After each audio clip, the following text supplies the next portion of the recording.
Lecture 1, Scarcity and Economic Growth. Why study economics? It's the unspoken question that accompanies the slap of flip-flops on the floor and backpacks on the desk the first day of class. And it's often the first question addressed in the textbooks you hand out to fill up those backpacks.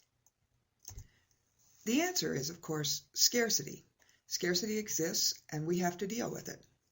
True, but not exactly compelling.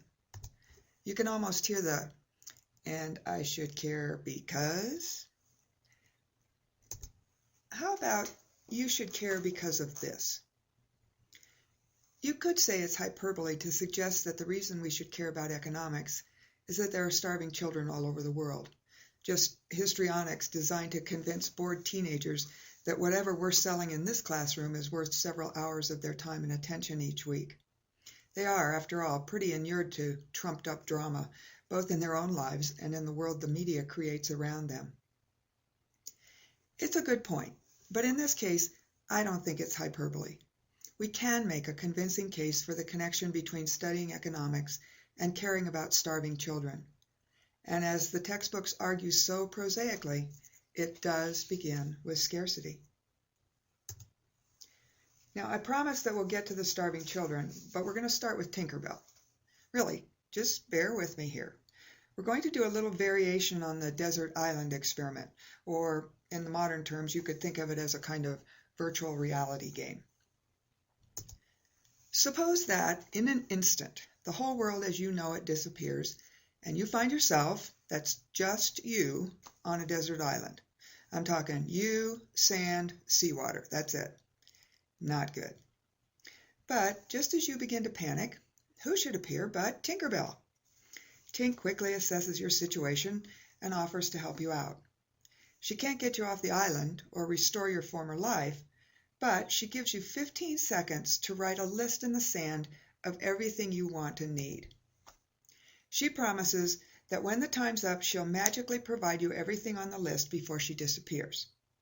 Remember, though, that you have to be specific. Tink's not overly bright, and if you just give her broad categories, you're likely to be disappointed with what she brings. Okay, so just go with this, jot down a list.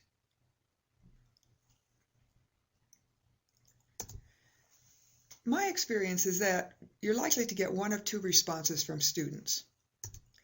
People who practically think of all the so-called necessities, and people who go for it and put down the in your dreams stuff. If you do this in class and ask a few students to read their lists aloud and ask some pointed questions along the way, shelter? Oh, you mean like a little tent? Or food? You mean like packages of frozen Brussels sprouts and 3 boxes of Fruit Loops? Like I said, Tink's not overly bright. Or a car? But did you ask for gasoline? You'll quickly get the groans over things they forgot. So give in and give them another 15 seconds to add to their lists. You can probably let it run a few more times, but often just twice is enough to make the point. And the point is, why can't you have it all? You may have to navigate around some distractions like, because people don't work hard enough. Answer, but what if they did? Then could everyone have everything they want and need? Or, because duh, we don't have enough money. So what if we printed more? Then could everyone have everything they want and need? But eventually you're going to get there. We can't have everything we want because the earth isn't big enough, because there aren't enough resources.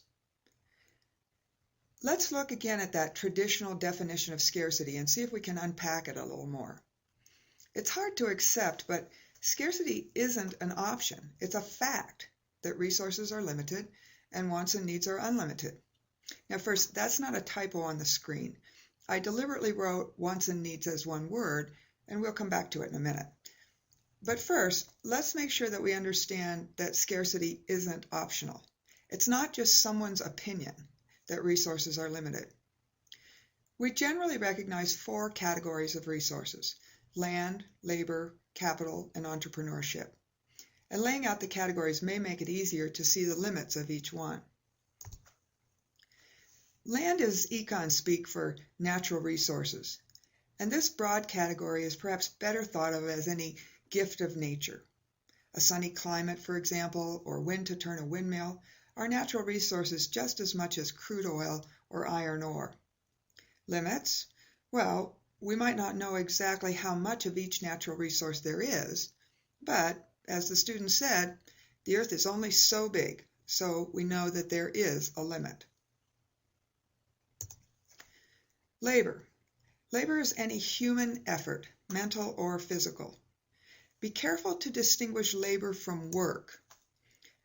Horses and tractors can work, but they aren't labor in the economic sense because they aren't human. Limits? 24 hours in a day, and so far we haven't found a way to make more time or save it up to use later. Capital is the third category. It includes buildings, machines, tools, and technology. It should occur to you that capital isn't just out there for the finding. It has to be produced by man. So, the limits of capital are imposed by the limits of natural resources and labor from which capital is made. Entrepreneurship is the final category, somewhat abstractly defined as the willingness to undertake the risks of organizing land, labor, and capital for production.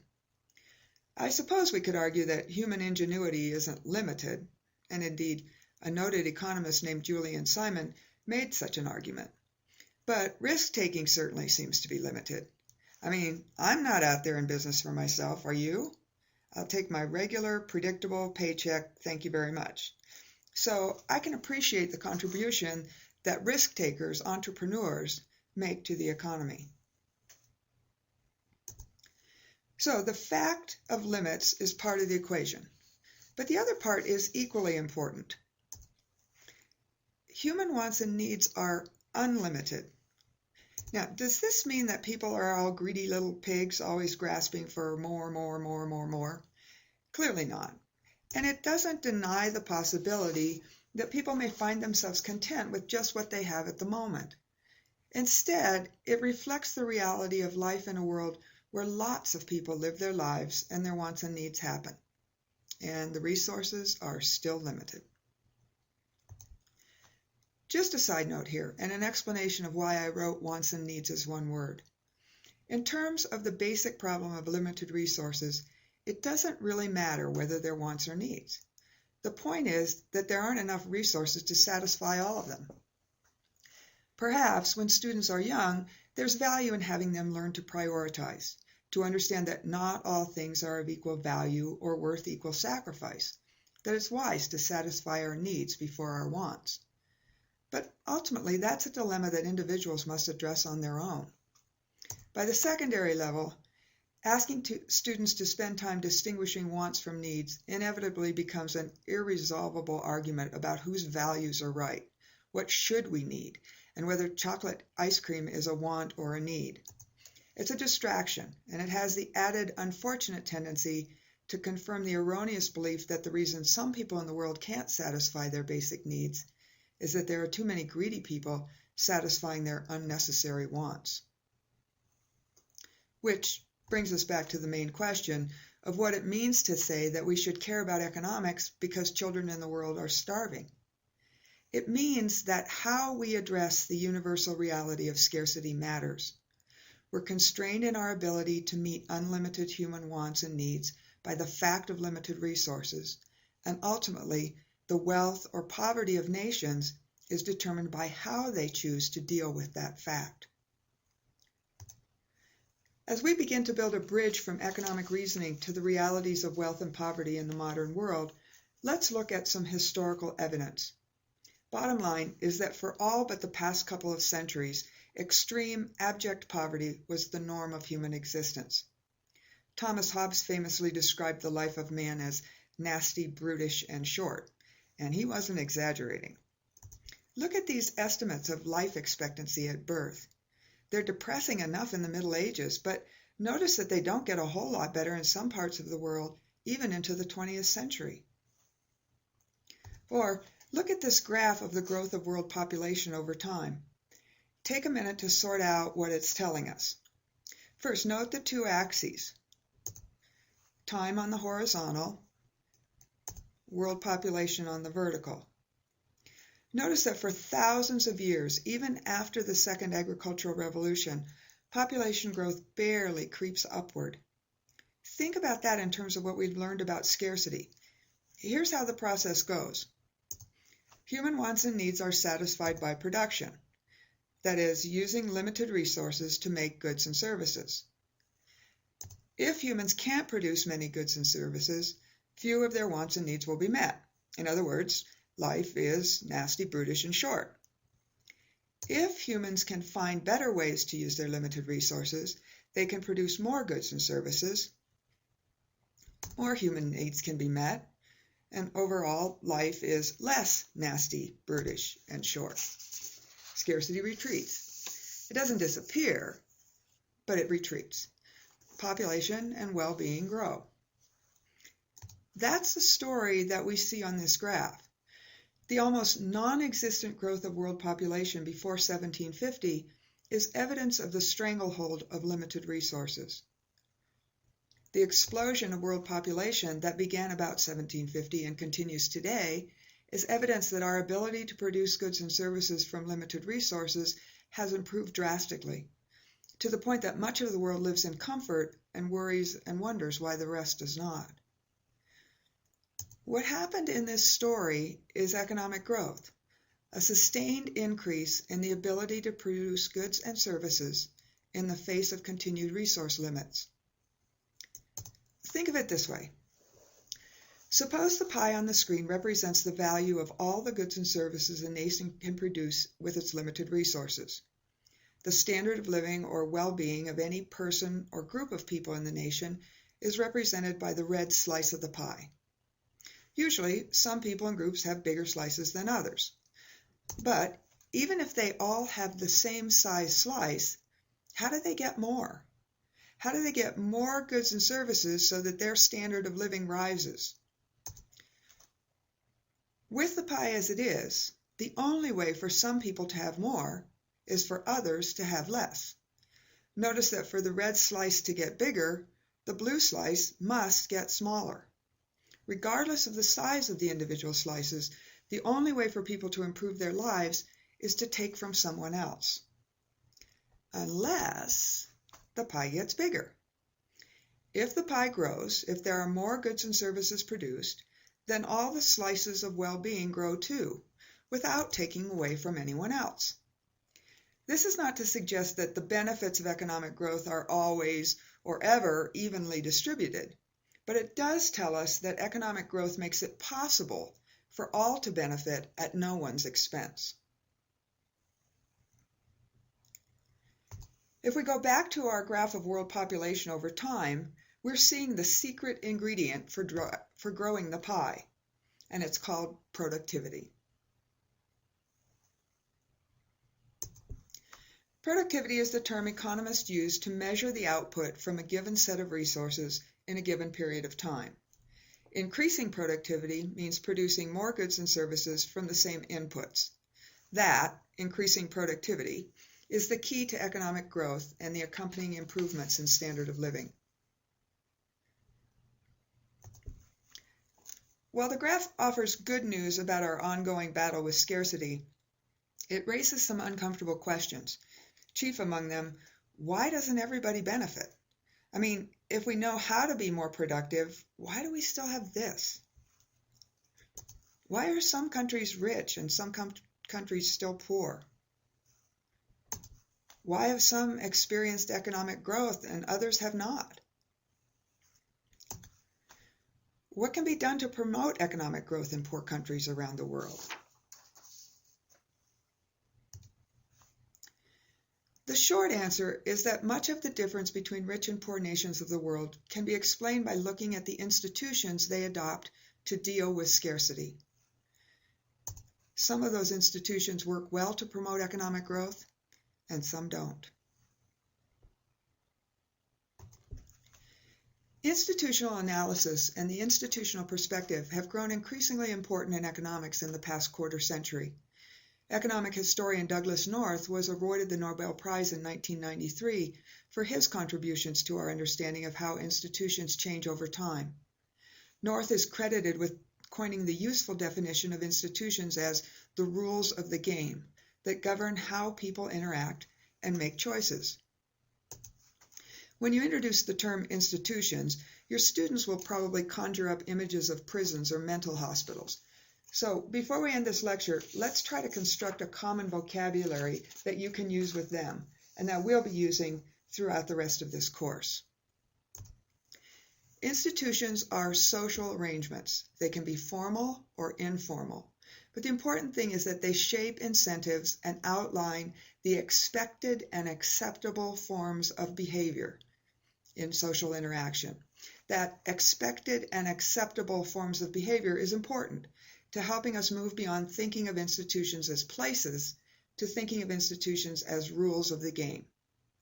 With students, start with familiar examples where everybody knows the rules of the game, like school. List some of the expected and acceptable forms of behavior that define the rules of the game for school. Try asking students how they would describe school, the experiences, not the building, to someone from another planet. Directed to think about behaviors and choices, students are likely to propose answers like, bells ring and people leave one class and go to another. Teachers are in charge of classrooms and you have to ask permission to go to the bathroom. You go to school on Monday through Friday, but not on the weekend. Now, students in many Asian countries would be surprised at this rule of the game. Another rule, you have to do homework, and if you don't, you get an F or detention. Another example that I've found works well is the institution of high school dating. Tell students the rules of the dating game when you were in high school. If you're as old as me, the girls never called boys thing is sure to get a laugh. And then illustrate institutional change by comparing the old-fashioned high school dating rules to those of today. Okay, at this point, let's look back at the economic reasoning propositions introduced in the opening lecture and focus on number 4. Note the underlined words. Institutions are laws, customs, moral principles, superstitions, and cultural values that influence people's choices. These basic institutions controlling behavior set out and establish the incentive structure and the basic design of the economic system. Institutions shape incentives. That's another concept central to economic reasoning. Incentives are rewards or punishments, carrots or sticks, that shape people's choices. Incentives can, of course, be monetary, and they often are. We'll see in later lessons that price is an extremely powerful incentive that predicts people's behavior with great reliability. But, as anyone who has watched peer pressure operate in a public school knows, non-monetary incentives can often be amazingly strong as well. The key for the development of our argument is recognizing that institutions, the rules of the game, shape incentives, and thus the choices people make in using their resources to produce goods and services. In other words, institutions affect productivity and economic growth. Nations that experience economic growth have institutions that reward increases in productivity. Impoverished nations don't. The work of economists like Douglas North has helped us to identify those wealth-promoting institutions: open markets, property rights secured by the rule of law, and entrepreneurship and innovation. Look back at our map of the rich and poor nations of the world. Although the institutions vary in form and strength from country to country, open markets, secure property rights, and entrepreneurship are characteristic of all wealthy nations, and sadly lacking in those that languish in poverty. In the lessons that follow, we'll look closely at the institutions found in wealthy nations to see how the incentives they create promote prosperity and economic growth. As we close then, let's summarize the big idea we've proposed as we construct our argument that economic reasoning is an essential tool in the fight against poverty. First, scarcity is, and it forces us to make choices.